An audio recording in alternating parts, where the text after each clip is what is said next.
Hey there everybody, and welcome back to Frank's Collecting Castle. My name is Daniel as always, and it's time for part 3 of the Blu-ray collection. We've done the regular Blu-rays, and now we're going to start with the different labels. And we're going to start right over here, actually. I'm going to pull this one out. So this is Evil Laugh. This is from Vinegar Syndrome. Actually, this is the only Vinegar Syndrome movie I actually own. A decent movie. Good, decent, like, slashery type. Features renowned porn star, actually, Ashlyn Gear in the lead role in this movie. But it's pretty fun, pretty entertaining. Then over to the Criterion. I only have 2 Criterions actually on Blu-ray. I do have one on DVD, but that's somewhere down there. This one I actually got 2 days ago, so this is very new to my collection. This is the classic Diabolique from 1955 by Henri Georges Clouzot.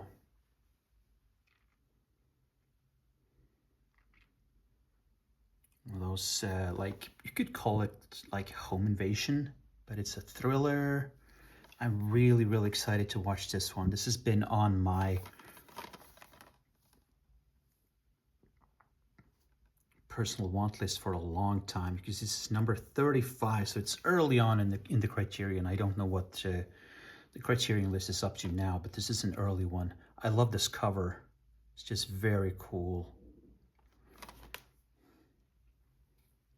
You can see we do have some special features. Not too much. Got some, here we see, selected scene commentary, which is weird that they don't have commentary for the entire movie. Let's see if we can open it up. And we do have there's the disc itself. It looks really, really nice. Comes with this big booklet, actually. A really thick booklet. So that is very nice. That is Diabolique from 1955. And then next to that, Sword of Doom. This is quite an extraordinary movie. This is really, really good. So this was number 280 from the Criterion Collection.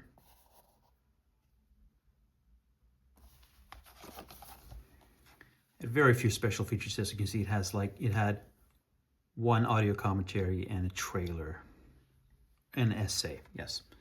But very little. But this is a fantastic, fantastic movie.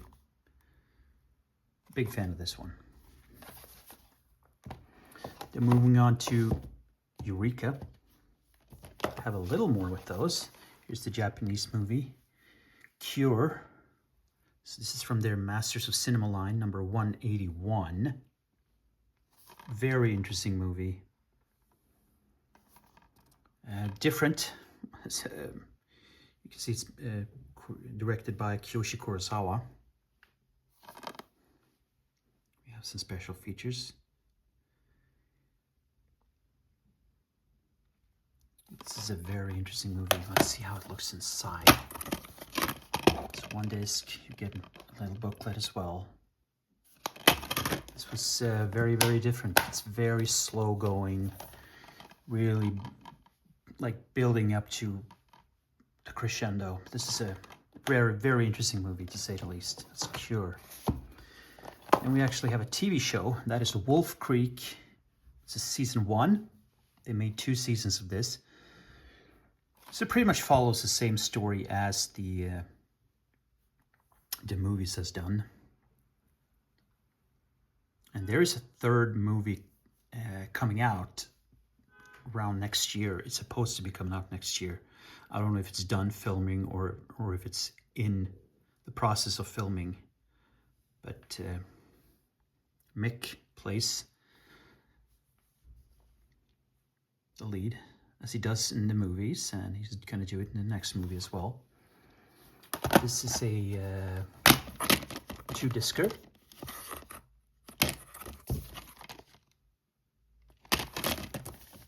It was good. I'm probably going to pick up season 2 at some point. I need to do that. So good. Season 1 was really good. And we have a movie called Violent Streets. I actually have not seen this one yet. It's also part of the Masters of Cinema line, number 273. Unfortunately, I don't have these in order, which I should, but I don't have too many of them, so I'm going to correct that. Said I haven't had time to watch it. I just haven't watched it yet. Here's the special features, though. Let's open it up and see what we have, how it looks inside. Here's a disc. We do have a booklet as well. I think it has to do with the Yakuza. Don't for sure know when this movie is made, when it came out. 1974. Moving on to a movie that I got this movie yesterday. Fritz Lang's M from 1932. I think it is. This is number 9 in the Masters of Cinema line. I just love the look of this. It looks so good. It's another movie that's been on my want list for a long, long time, so I'm really happy to have this one. Yes, 1937. Say, right? I'm sorry, I'm gonna have to. Yeah, I know, 1931. There we go, 1931. So it's an early movie. I'm sorry, I can't read. I'm actually going in for eye surgery next Thursday. But this is Fritz Lang's M. I'm gonna take this off to the bed here so you can see, because this was such a cool edition. This was actually a 3-disc edition. So you have the Blu-ray,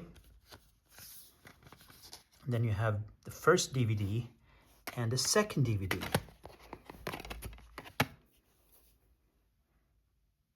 Move that away just so you can see. It also came with this very thick booklet. I just got this yesterday, as I said. Take a look just a little bit at the booklet here. It's very cool. So this movie is about a serial killer and how the law isn't able to catch him, so other criminals and vigilantes are joining in the hunt, sort of say, for this criminal. Very cool movie. 1931 is probably the earliest produced movie that I own in my collection, but it's been on my want list for a long time. This, as I said, along with Diabolique. Really, really happy to have this one. And then I also have from another one from the Masters of Cinema line. That is number 20, and we have Harakiri by Masaki Kobayashi. This is the original. I have the remake by Takashi Miike, which I highly, highly recommend as well. But this is the original, the black and white edition.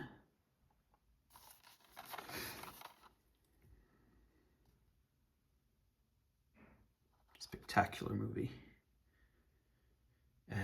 Came out in 1962. I'm gonna open it up because it's another dual disc.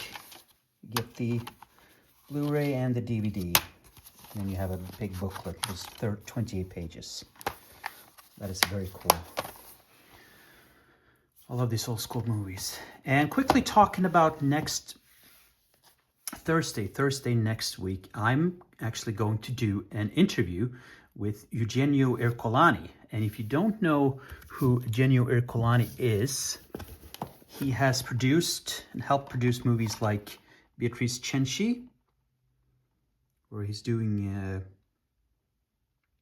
audio commentaries and interviews. He's doing a lot of producing of movies, like see if we can find Murder Rock here. This one came out earlier this year. He had a big part in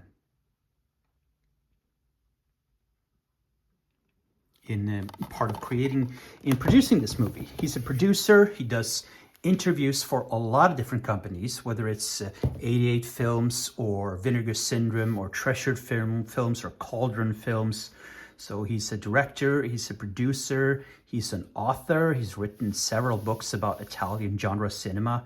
And, well, I'm going to do the interview with him next Thursday. And we're going to talk about the work that he does. And we're also going to talk about Italian genre cinema, giallo, poliziesco, and Italian horror movies and all that good stuff. I'm really looking forward to it. I'm so happy and gracious that he actually found the time to do this interview with me. It's going to be a lot of fun, and I hope you will all check it out. Really looking forward to that one. So let's move on here to the most recent pickups, two other recent pickups, I should say. And it's, I'm going to start with this one from Video Invest, the Video Invest collection. This is The Beyond by Lucio Fulci, one of the masterpieces of Fulci. So this is number 7 in the line. So Video Invest was a Swedish company that existed in the 80s.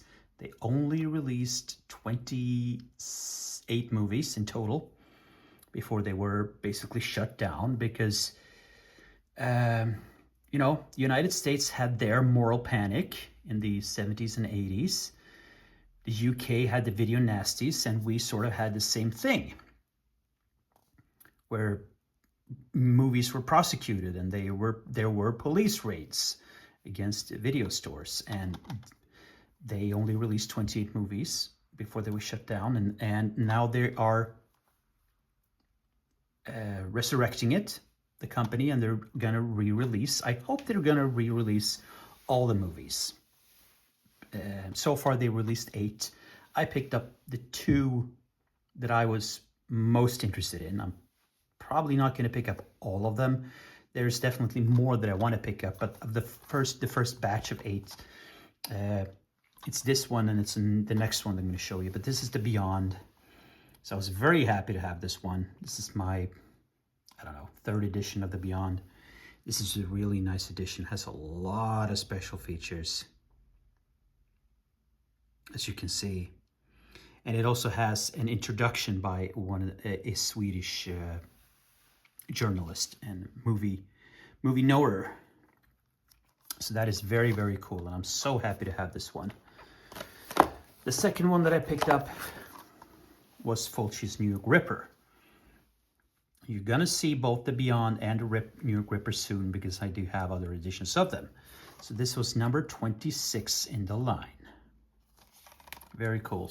Once again, tons of special features.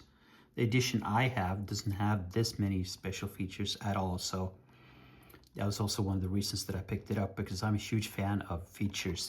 It's to me, special features is a big part of the collecting. It means a lot to me. So there's a lot of that. And well, this is Revolver with Oliver Reed, the great Oliver Reed and the great Fabio Testi. This company, I actually don't know. I think this is it's a German edition, but I don't know the company that put this out. Okay, moving on to the back row here. I will leave it down here. Just give me some wiggle room.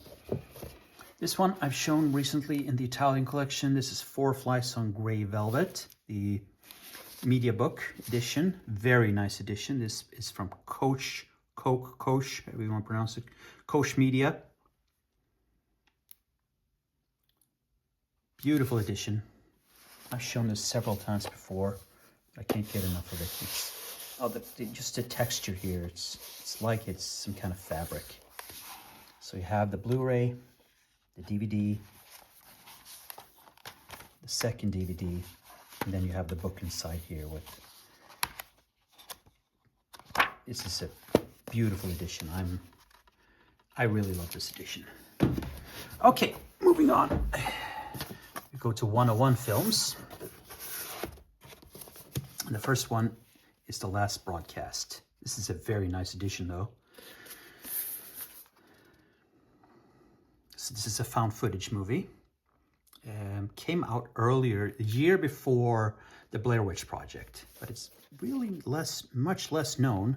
So this was number 23. So you can see from 1998, it was produced at least from the year before. It comes with this very thick book in it.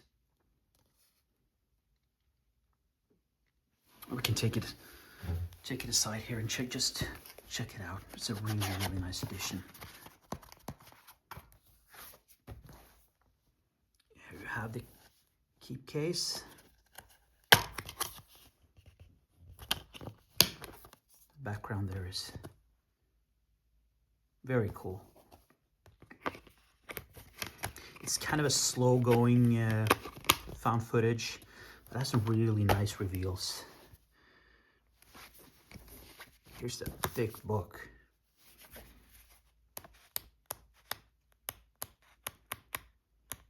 Yeah, that's a great edition. Moving back here to number 17 from 1984, Silent Night, Deadly Night. Perfect Christmas movie, isn't it? I'm a huge fan of this movie. There is a remake coming within what's going to come out now in December. I'm looking forward to it. Of course I am. I love this movie. I think it's great. So much fun. Lots of special features. So this is a 2-disc edition. As you can see, there's a lot of special features.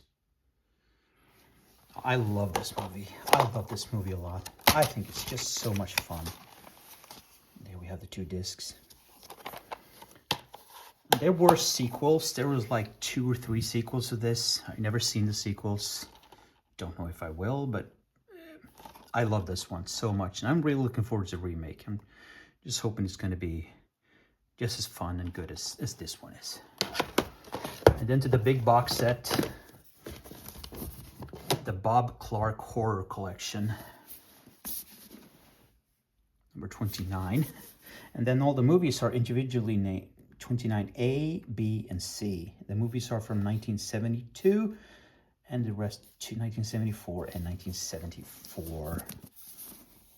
So we have Black Christmas, Dead of Night, and Children Shouldn't Play with Dead Things.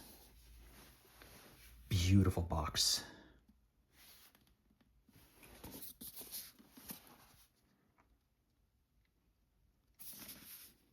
I'm a huge fan of Black Christmas. Comes with this amazing documentary. Really, really well done. Children Shouldn't Play with Dead Things. Not a huge fan of it. It's a fine movie, but not the best. And Dead of Night is really good, I have to say. But Black Christmas is the standout. And once it has some absolute, social commentary, spectacular social commentary. That is as important today as it has ever been. So watch Black Christmas. And it's Christmas coming soon, so why not? Yeah, but this is a great collection. He only made 3 horror movies, Bob Clark. This was one of them. Or these are the 3 in this beautiful set from 101 Films. Do yourself a favor and pick this one up. It's a great set. Happy to have this one. Now we're moving on to Powerhouse Indicator. And number 1 in the line was John Carpenter's Christine. Great freaking movie. I'm a huge fan of this movie. I think it's really damn good. Really good. It's underrated. I think it deserves, this is a really nice edition, but I think it deserves an even nicer upgrade, to have like an upgrade like in a box set and stuff like that. This is such a good movie. I'm a big fan of it. And the transformations and everything like that. It doesn't look hokey at all. It looks really, really good. Big fan of this one. Then we have Brian De Palma's Body Double.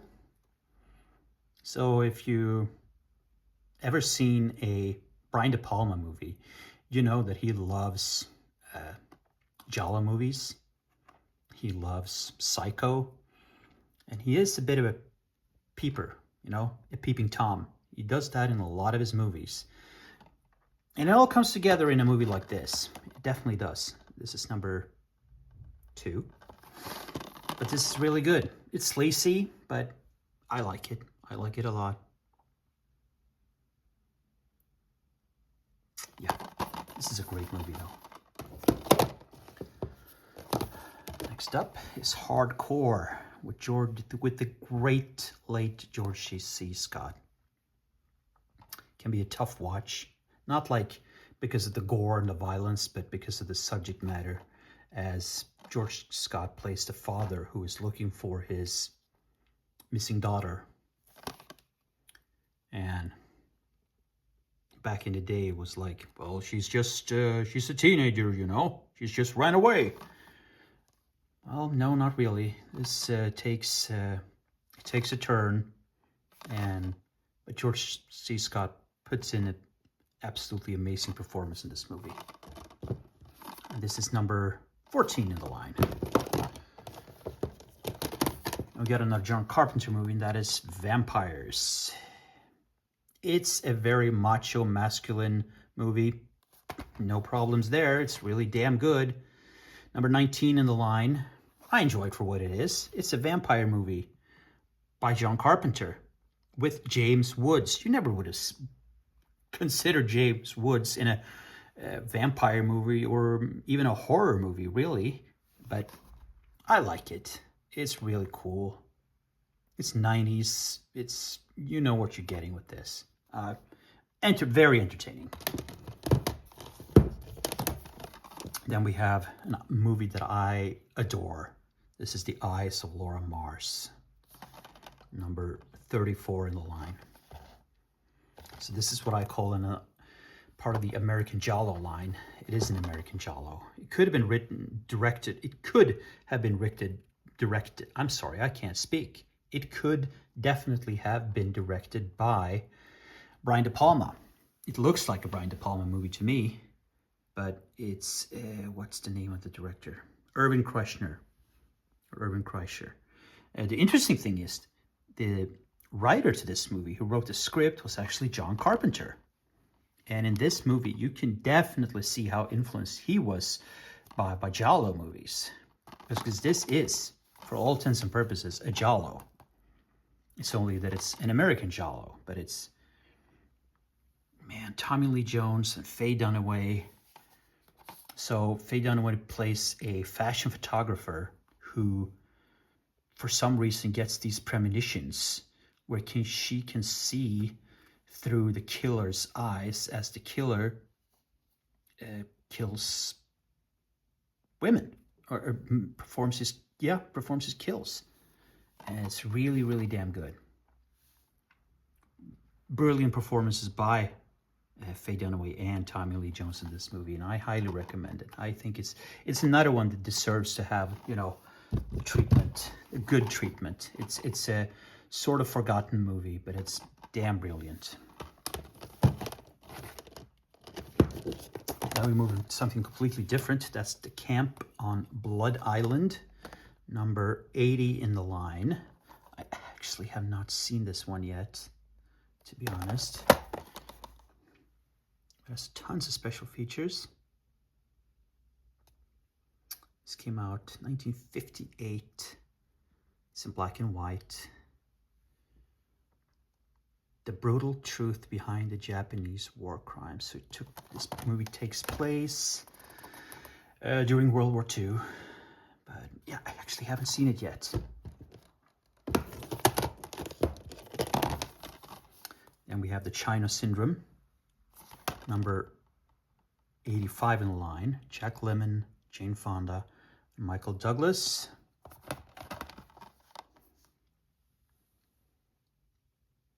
Today, only a handful of people know what it means. Soon you will know too. This is really good stuff. This is a very good movie about the potential, or how close it came to the nuclear disaster.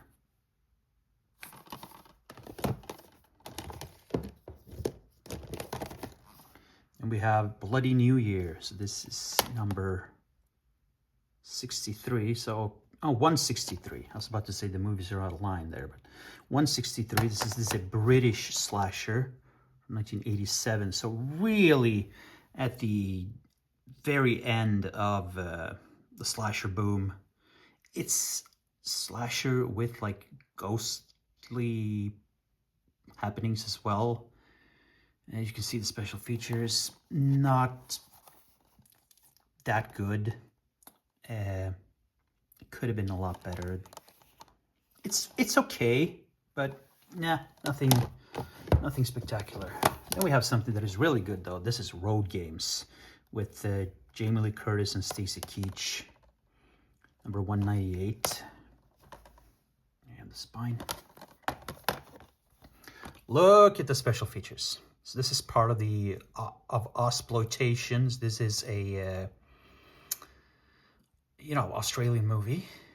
This is really good. I really enjoy this one. This is sort of has dark comedy in it as well. Definitely does. It's a little bit of a road movie, as it is called Road Games, but it is a bit of a road movie, but it has to deal with the serial killer, and it has some humor in it, and at some point it can be slow going, but damn it, it builds an atmosphere, and I really like it. Stacy Keach in this movie is great. He's a great actor that today is almost forgotten, unfortunately. He's up there in years, but he was a damn good actor. And yeah, I truly recommend this movie. Then we go for some of the box sets. Here we have the Santo, Enter Santo box set. The covers number 276 and 277 in the line. The First Adventures of the Silver Masked Man. Tons of special features on this one. So we have Santo versus Evil Brain and Santo versus Infernal Men. As you can see, like a million documentaries. You get a 96-minute feature-length documentary. You get the movies, you get the thick book, you get the beautiful poster. I've shown this off many times before. This is so beautiful. I love this edition. Santo is, the movies are always so fun to watch. They came out in the 1961. Was it both of them? Yeah, looks like it. Both. No. Yeah, 1961 for both of them. Very entertaining movies, though. And the second box set they released was number 278. Santo versus the Riders of Terror. Now, these are the only boxes they released so far of the Santo movies, but if they ever continue these sets, I'm definitely going to keep buying them because they are beautiful. Look at this box set alone here. Stunning. Take that around and you see once again all the special features you get here.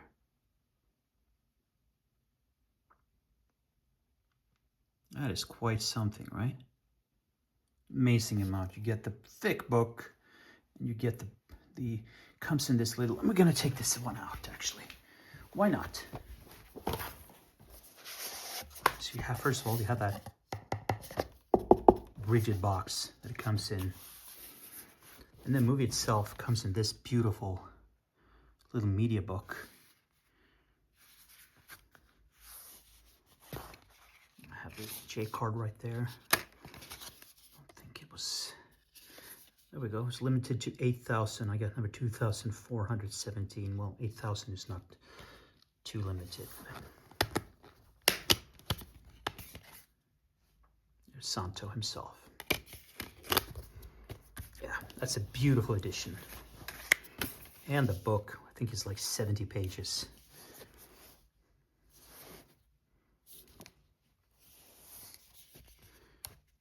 Look how awesome this book is.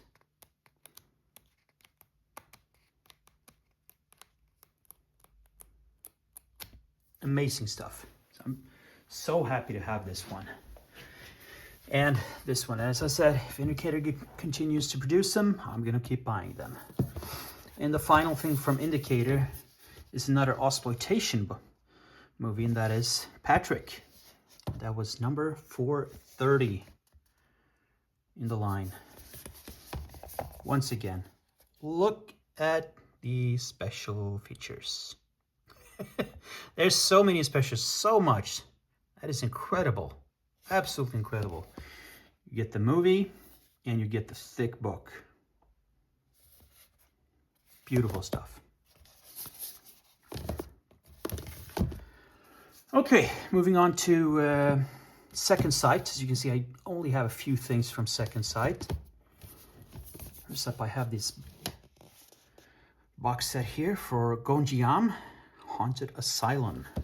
This is a beautiful box set. So it has a book, thick book, the Blu-ray itself, and it has some really cool posters as well. Found footage. It takes place in a haunted asylum. Surprise, surprise. I liked it. I really liked this one. That was a good one. Moving on, another found footage by Ty West. This is The Sacrament, which is a modern take on the Jonestown Massacre. It's really, really good. I really enjoy this one. And if you don't know what the Jonestown Massacre was, there was this reverend, I guess, whose name was Jim Jones, and he went to this country in South America, Guyana, I think it was, Guyana, to create his own community. He wanted to like create his own country almost. And he was their god, basically. And in the end, when he felt he was pressured, because the American government actually visited, because they wanted to know what he was doing with all these American citizens that had followed him to Guyana. He felt pressured, and he made them all drink the Kool-Aid, as they say. As the phrasing is called, to drink the Kool-Aid. That's where it comes from. He forced everyone to drink the Kool-Aid, which he had spiced with poison. So there was a mass murder, suicide. And there was like, I don't know how many people that died. It was 300, 250, 300 people that died in this horrible tragedy. And you can watch documentaries. I think there's a documentary on Disney Plus about it, about some of the survivors that actually went home before it all happened. And there's several things on YouTube as well, and you can Google it and read it. But so this is a modern take on it, found footage style, really, really good. I highly recommend this one. One of Ty West's best movies, I think, along with X. It's his best movie. The two best movies that I've seen from him, the two best that he's done. And we have Late Night with the Devil. I love this movie. I really, really like this movie. I know a lot of people, it's become a very divisive movie because it's sort of, at some parts, it's a found footage. It's done in a documentary style. And it takes place during a shooting of a late night talk show. And it's I don't know, it's very differently shot. I really enjoy the aesthetics of this movie, how it's shot, how it's, you know, everything about it. The setting, the cinematography, the soundtrack, everything. It was just really up my alley. I saw this in the cinema. I loved it. Showed it to my wife. She didn't get it at all, but that's okay. And I know this. This is a movie. Not everyone is going to love this movie. I do. I know a lot of people didn't like the ending because they felt it was too much. It was over the top, and I understand. I definitely understand that. But hey, you can't like everything. We all like different things, and that's okay. But I'm a huge fan of this movie, Late Night with the Devil, and this is just a standard edition. I could have gone for the box set, but I wish I would. I was just happy to have the movie. And I know Umbrella released this ultimate gigantic pack of it, but I'm just happy to have it. Here's a very underrated movie, Lake Mungo. Found footage, documentary. Should be part of the Ausploitation, I think, because it is an Australian movie. When I saw this movie for the first time, I was stunned. Really, I was stunned. This is a spectacular movie. I adore it. It's so freaking good. The actors in this movie are amazing. It's so well made. There are so many plot twists, but it all makes sense. It's not, plot twist after plot twist after. It makes sense. It really makes sense. They create such a mood in this movie that is amazing. Another thing that was amazing is I looked up the actors and the director, and they pretty much did nothing after this. None of them has pretty much done anything. And they gave very few interviews and about it. It was very interesting. But if you haven't watched Lake Mungo, do yourself a favor and watch it. I know it's not for everybody. It's slow going. It's really, it's a long burning movie, but it's well worth it. Damn good. That's for my second site releases. So we're going to move on to a Severin film. This is Fulci for Fake. Here we have this Severin logo down there. Fulci for Fake. A film by Simone Scafidi. Great documentary, and probably the best documentary about the life and career of Lucio Fulci. And it features interviews with pretty much, both of his daughters and a lot of the actors and a lot of the people that worked with Fulci throughout his entire career. So how this was made, it was a what's his name? Was it? I was trying to think. Maybe it was. I'm sorry for being. Here we go. Nicola Nocella was supposed to play Lucio Fulci in a movie, so he wanted to do research. And it became a documentary because he interviewed the people that knew him and that had worked with Fulci and all of this stuff. And it became this documentary. It was it is really, really well done. I have to say, it's really good. And if you're a fan of Fulci like I am, this is a must-watch. It really is. And if you don't know Fulci, and if you want to learn more about him as a person and as a human being, definitely get yourself a copy of this. This is really good. And you can see all the extras that came with this as well. So, yeah, I highly recommend Fulci for Fake. And we have something from Studio Canal. This is The Vanishing. So this is the original Belgian-Dutch production. There was the American remake, which is not as good. This is much better. Very creepy movie. Incredibly atmospheric, but really damn good. Okay, moving on to my 88 film section. Just gonna, there we go. we're gonna start off with this one. Crazy Klaus Kinski in Crawl Space. Directed by David Schmoller.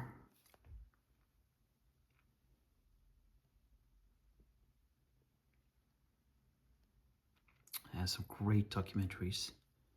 It has this one, Please Kill Mr. Kinski featurette, where David Schmoller, the director, talks basically about how he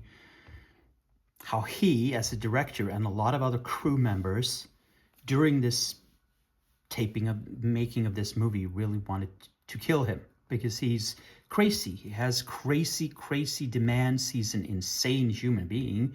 And obviously there's a lot of people that have, so this role really fits him perfect, being a crazy landlord that kills his guests. So this is like a slasher, pretty much. Here we have the 88 Love Films logo, by the way. Kinski was insane. He was an insane, crazy human being. But he was a great actor, but he was incredibly difficult to work with. And there's obviously another fantastic documentary by Werner Herzog called My Best Fiend, where he talks about, because he did like 8 movies with Kinski, and he talks about all of those. So, but this is a great one, Crawl Space, very entertaining. Moving on, we have number 1 in the Italian collection from 1975, The Night Train Murders by Aldo Lado. Nasty piece of business, this movie. It's rape heavy, takes place on a train. And it was also called Last House on the Left 2.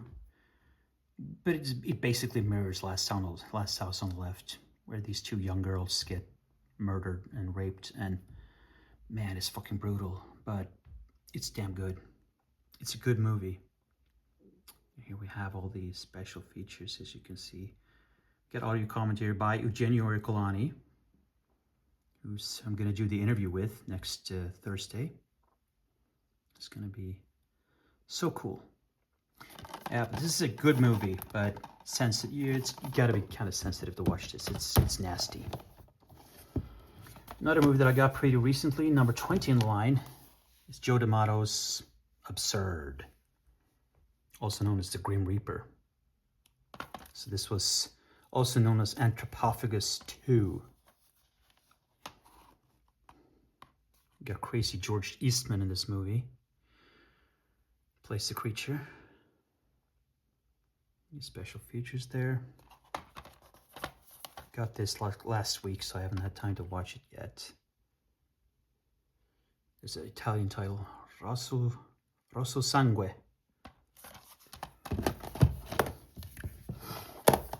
Then number 21 in the line, Short Night of Glass Dolls by Aldo Lado. With the soundtrack, the score is by Ennio Morricone. Brilliant movie. This is an excellent movie. Would you call it a giallo?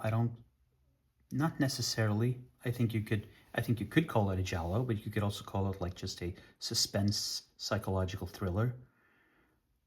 I've seen this a few times, and there are several scenes in this movie that the work with light and darkness, shadows, that I haven't seen since. It's a damn great underrated movie. Then we have number 23 in the line, and that is Lucio Fulci's Enigma.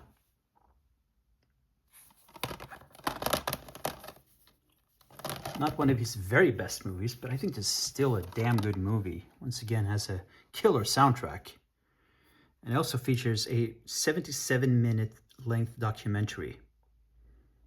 There you go. It's a feature-length documentary looking at twilight period of Lucio Fulci's legendary career. You can see all the people that are interviewed in here. Very good documentary and a very cool movie. Next up, we have number 30 in the line, and that is The Perfume of the Lady in Black with the beautiful Mimsy Farmer.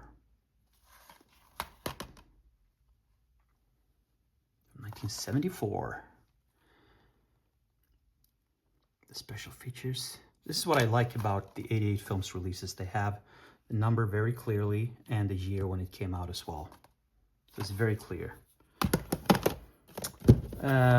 Next up by Umberto Lenzi is Nightmare Beach. This is number 44 in the line from 1989. I have the DVD of this. I just got this not too long ago. Fun slasher movie. Doesn't make a lot of sense, but it's a lot of fun, to be honest.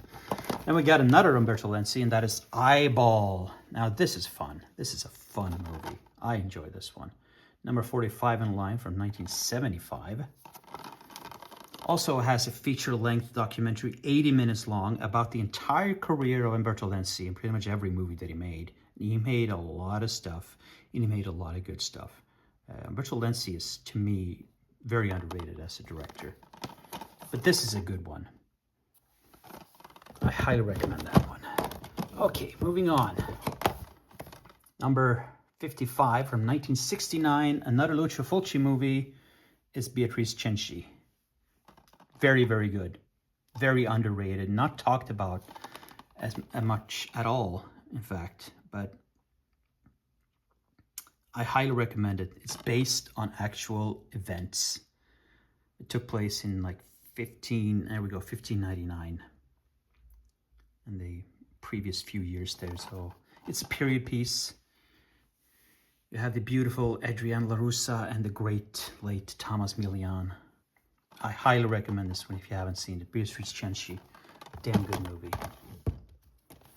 And here we have Brothers Till We Die, with the great Thomas Milian playing brothers, playing the two brothers, one with the hunchback and one that is stupid, basically, simple, as we call it. I really enjoy this movie, really entertaining. Moving on, we have Seven Blood-Stained Orchids, another Umberto Lenzi movie. This is from 1972, number 59 in the line.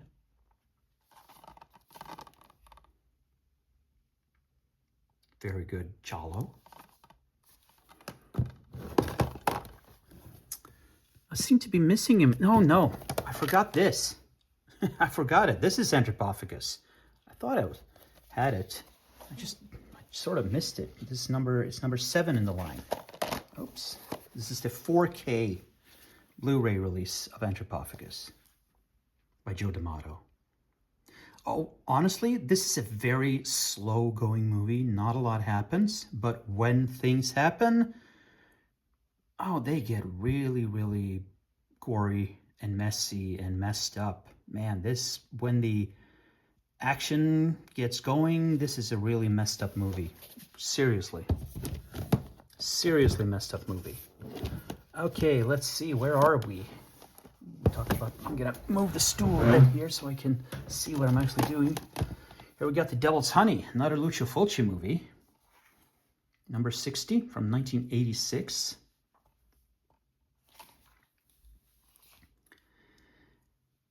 This is like an erotic fever dream. It really is like an erotic fever dream. This is a crazy movie. It involves a saxophone. I don't know what else to say about this movie. Watch it yourself. It's like a softcore porno. Here's Beyond Darkness by Claudio Fragazzo. We got some audio commentaries and some good special features. The special features are much better than the movie. The movie is really no good. It doesn't make a lick of sense. Claudio Fragazzo, when you look at what he's done in his career, he's made no good movies like ever. He made Troll 2, which is one of the worst movies in history. They even made a documentary called Best Worst Movie about Troll 2, and they interview Claudio Fragazzo. This is so freaking bad, and it's made on a budget of like a shoestring. But I have it in my collection. It's number 63 from, when did it come out? Jesus. There we go. 1990. Damn, this is bad. This is good though. The Tough Ones. This is good stuff. So number 65 from 1976. The Tough Ones by Umberto Lenzi. This is a poliziesco movie. The two discs are because it's in two different versions. The second one is called Brutal Justice, the American Grindhouse version. I have not seen the American Grindhouse version. I've only seen that's the Tough Ones. That's the version I've seen. And then you have Brutal Justice. I don't know, because honestly it doesn't say what the difference is, but it's a really damn good movie. I really enjoy this one. The Tough Ones. The final 88 films is number 89 from 1984. Lucio Fulci's Murder Rock. A dance slasher. I really like this one. Has a fantastically good soundtrack. It's just really entertaining. For what it is, it's not the greatest movie in the history of the universe, but it's damn entertaining. I really like this one. It's a great Fulci movie. Okay, we're gonna finish up with these movies. I've seen that I'm always gone an hour and I don't want to go too long. But we got some shameless entertainment movies. New York Ripper, you saw that before over here. Two different editions. And here you see all the special features compared to the special features you get here, which are very, very minimal. So that's the big reason that I picked this edition up, to get all of these special features compared to this. I still love this. This is still in a very nice edition though. Very happy to have it. It was the first edition I picked up of the New York Ripper. Then we have the Beyond. As you saw, I also have an 88 films edition of it, but we'll get to that when we get to 88 films. Do a bit of comparison again. Here's the special features that you get in this one. You do get the same special features on this one, and then you get more. But this was the first edition that I had of the Beyond. And we have Umberto Lenzi's Almost Human. Very, very good poliziesco movie. There's the Shameless logo. Get some special features as well. Features a nasty Tomas Milian in this movie. Has a very infamous scene. Great movie though. Another Fulci movie, The Psychic. Comes with a slip. There's not a lot of slips for Shameless, but this one has it. Has some interviews. Beautiful Jennifer O'Neill, which is in the lead performance of this movie. I really like this one. It's a great soundtrack.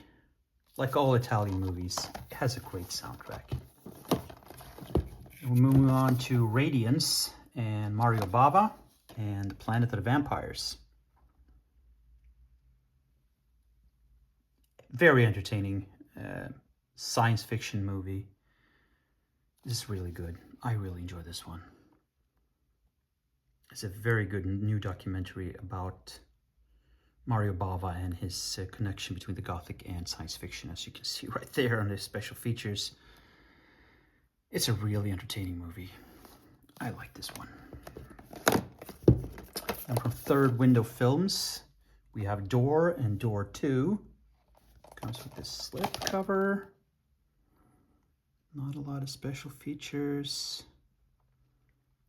Italian. I was about to say Italian, but I mean Japanese slashers. They're really fun. About a door salesman that gets rejected and takes his revenge. And we have some more Eureka films that don't fit down here right now. This is number 247 in the Masters Cinema line. This is The Spy Who Came In From the Cold. Black and white movie. Let's see, when did it come out?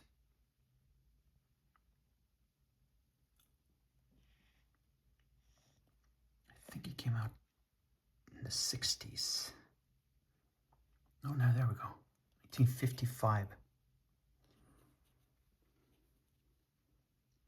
See, it's quite a long movie, 112 minutes, almost 2 hours.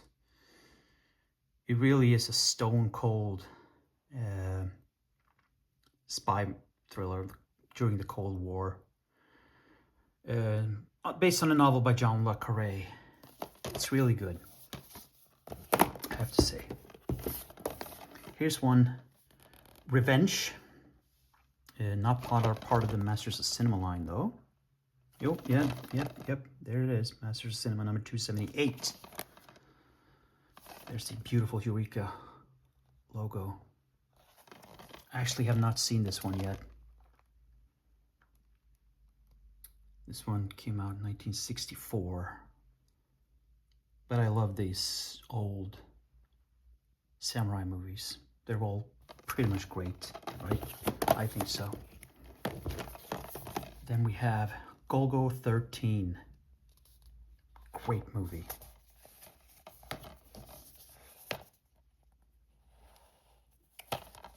Based on the manga. The best-selling manga of all time. I think it is still to this day. Or it's number 1 or number 2. This came out 1973.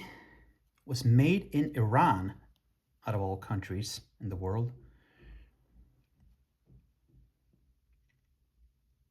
There was also anime that lasted for like 100 episodes, I think. Also long-running anime. It was more than 100 episodes, and 2 or 3 animated movies as well. It's an incredibly long-lived franchise.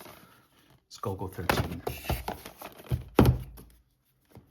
And the final one that I'm showing today is the classic Fright Night.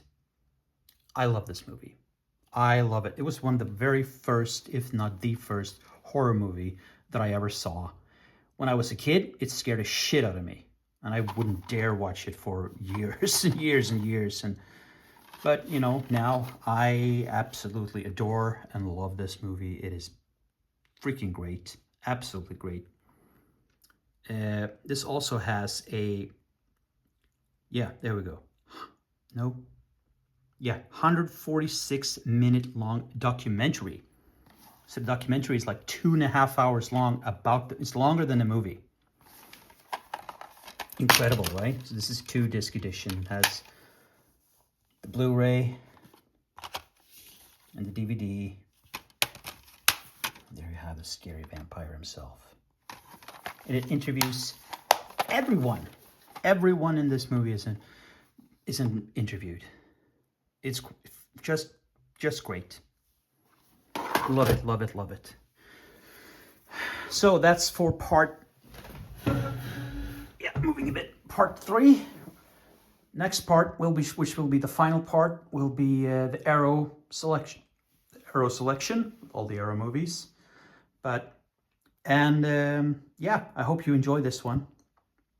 Don't forget, next Thursday, I'm going to do an interview with the Italian producer, director, author, Eugenio Ercolani. We're going to talk about the work he does, and we're going to talk about Italian genre cinema in the 70s and 80s. I hope you all join me for that. And, well, until the next video, I'll see you all soon again. Bye, everybody.